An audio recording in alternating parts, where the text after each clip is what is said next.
Hello friends, welcome to খেল দুনিয়া।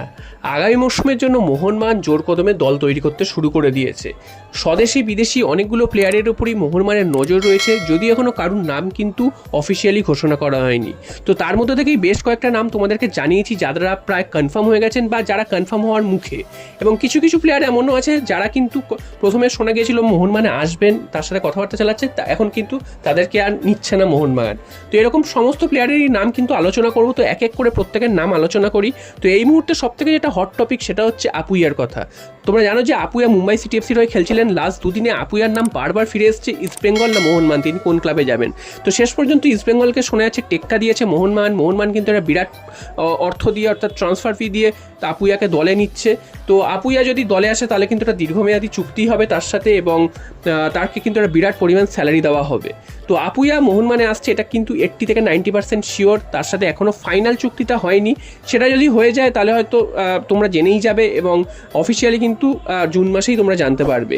এরপর চলে আসি আরও একজন প্লেয়ার, জিকসন সিং। তোমাদের গতকালই জানিয়েছি যে আপুইয়াকে নেওয়া হলে জিকসন সিংকে নেওয়া হবে না, তো সেই রকমটাই শোনা যাচ্ছে। জিকসন সিংয়ের ওপর মোহনবাগানের প্রথমে প্রচুর ইন্টারেস্ট ছিল, তো যখনই আপুইয়া কিন্তু কনফার্ম হয়ে গেছেন তারপরে কিন্তু জিকসন সিংকে আর মোহনবাগান চাইছে না, তেমনটাই কিন্তু শোনা যাচ্ছে। তো জিকসন সিংকে আগামী মরশুমে হয়তো মোহনবাগানে দেখা নাও যেতে পারে যদি আপুইয়া মোহনবাগানের সই হয়ে যায়। এরপর চলে আসি বিদেশিদের খবরে। তো জেমি ম্যাকলারেনের নাম তোমরা অলরেডি জেনেই গেছো, বেশ কয়েকদিন ধরেই তার নাম শোনা যাচ্ছে। জেমি ম্যাকলারেন অলরেডি মোহনবাগানে সই করেই ফেলেছেন, এবং তিনি কিন্তু প্রায় তার মার্কেট ভ্যালু 14 কোটি টাকা, এবং তিনি মোহনবাগানে আগামী মরশুমে আসছেন, এটা কিন্তু কনফার্ম হয়ে গেছে। এবং তার অফিসিয়াল আপডেটটা আর কিছুদিনের মধ্যেই, অর্থাৎ জুন মাস পড়লেই তোমরা কিন্তু জেনে যাবে। নেক্সট চলে আসি এরপরে ছাংতের কথায়। তো ছাংতেকে নিয়েও অনেকের মধ্যে একটা ইন্টারেস্ট তৈরি হয়েছে যে ছাংতে কি মোহনবাগানে আসছেন না। তো এই মুহূর্তে যা পরিস্থিতি, ছাংতের আসার সম্ভাবনাটা কিন্তু অনেকটাই কম, যদিও মোহনবাগানের সাথে তার লিঙ্ক আপ রয়েছে ঠিকই, তবে ছাংতের আসার সম্ভাবনাটা প্রায় কমই তোমরা বলতে পারো। এবং মুম্বাই সিটি এফসিও এতগুলো প্লেয়ারকে একসাথে ছেড়ে দেবে না তার প্রধান বিরোধী শক্তির কাছে। তো দেখা যাক, ছাংতের আসার সম্ভাবনা কম। এরপর যদি কোনো অঘটন ঘটে বা কোনো আরও কিছু চেঞ্জেস হয়, সেক্ষেত্রে অন্য কিছু ঘটলে সেটা সময় বলবে। নেক্সট চলে আসি জয় গুপ্তার কথা। জয় গুপ্তা এফসি গোয়া থেকে মোহনবাগানে আসার একটা সম্ভাবনা তৈরি হয়েছে, এবং জয় গুপ্তার আসার সম্ভাবনাটা কিন্তু অনেকটাই বেশি, কারণ মোহনবাগানে কিন্তু লেফট ব্যাকে একজন প্লেয়ারের প্রয়োজন। তো সেই পজিশনে সুভাশিস বোস তিনি খেলছেন, তবে তার কিন্তু সেই লেভেলে কিন্তু তিনি পারফরমেন্স আর করতে পারছে না, তার ব্যাকআপ হিসাবে কেউ নেই। তো জয় গুপ্তা লাস্ট মরশুমে কিন্তু দুর্দান্ত ফুটবল উপহার দিয়েছেন, এবং জয় গুপ্তার আসার সম্ভাবনা মোহনবাগানে কিন্তু প্রবল।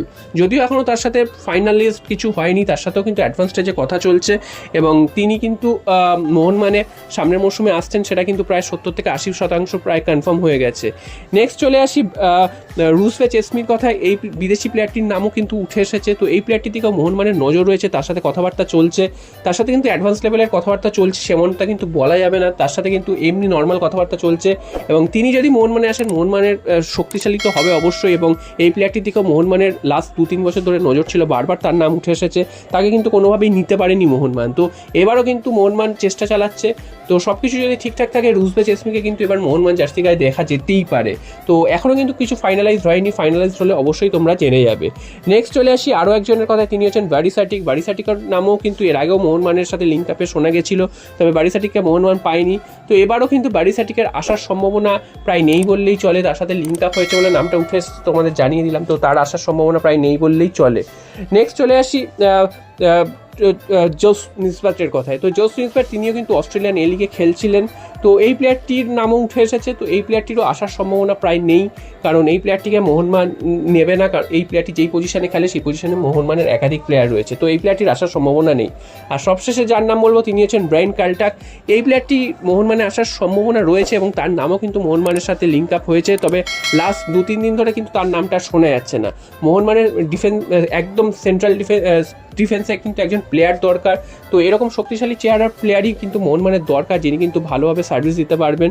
তো সেই রকমই তিনি প্লেয়ার, ভানুয়াতুর প্লেয়ার। তো এই প্লেয়ারটির দিকেও মোহনবাগানের নজর রয়েছে, তবে লাস্ট 2-3 দিন ধরে তার নাম কিন্তু আর শোনা যাচ্ছে না বলে মনে করা হচ্ছে যে এই প্লেয়ারটি হয়তো মোহনবাগানে সই করবে না। মোহনবাগান কিন্তু ইউরোপ থেকেই কোনো সেন্ট্রাল ডিফেন্ডার নিয়ে আসবে। তো দেখা যাক শেষ পর্যন্ত কি হয়। তো এতগুলো নাম কিন্তু এই মুহূর্তে উঠে আসছে, তো সবার কি স্ট্যাটাস সেটা কিন্তু তোমাদের